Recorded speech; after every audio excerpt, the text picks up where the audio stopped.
नमस्कार, मी भूषण मोरे.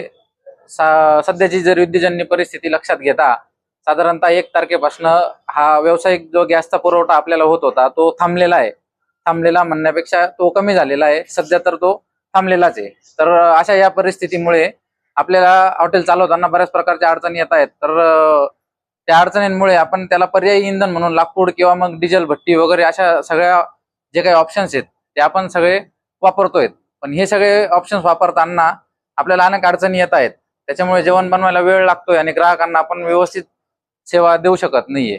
तर ही जी परिस्थिती आहे ही लवकरात लवकर सुधारावी आणि आम्हाला आमचं काम करता यावं आणि लोकांना आपण जीव घालता यावं अशी आम्ही विनंती करतो.